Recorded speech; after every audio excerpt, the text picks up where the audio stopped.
15, he says, study to show thyself approved unto God. And usually when you and I hear that term study, we think about class. We think about a book. We think about a classroom setting.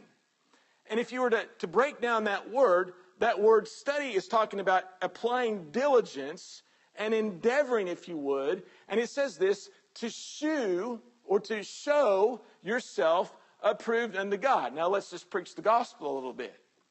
There's nothing that I can do before God that's going to make myself approved before Him. Yes? In Jesus Christ is my approval.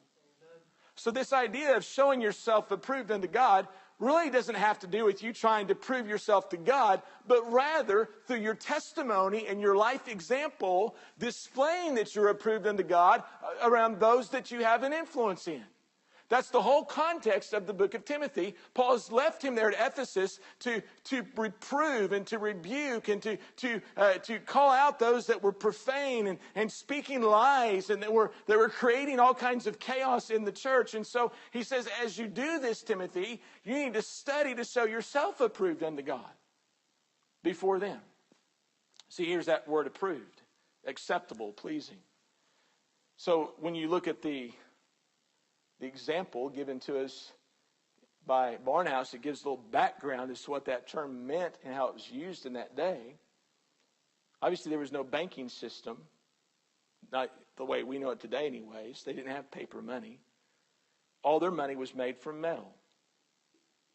So they would heat this metal into liquid. They would pour it into these molds like we have our coins and such. They'd allow it to cool, and when the coins were cooled, then they had what was necessary, if you would, to be coinage or money, silver.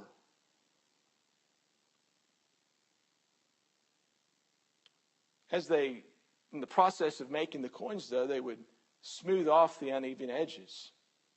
And as they did this, the coins were soft. Over a period of time, there were those that were dishonest that found that they could whittle the coins in such a way that they could make the coins really of less metallic value than what they really were. It's cheating. You're giving a coin. It's an unjust, if you would, or an imbalance, if you would, to the coin. You're taking off more of the silver than what you're supposed to. But yet you're treating the silver as if it's worth X amount of dollars. But there were some men or money changers that were men of integrity. And they wouldn't accept any counterfeit money. They were men of honor. And they put only genuine full weight money into circulation.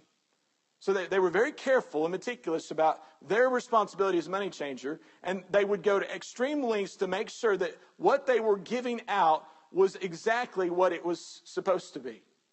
That's the picture of being approved. So that as a child of God, as a minister of the gospel, Paul is saying to Timothy, as you minister there at Ephesus, be sure that your life is lining up with the gospel of Jesus Christ, the light of God, the truth of God, so you're not saying one thing with your lips and doing something different with your life. Amen. Study to show thyself approved unto God.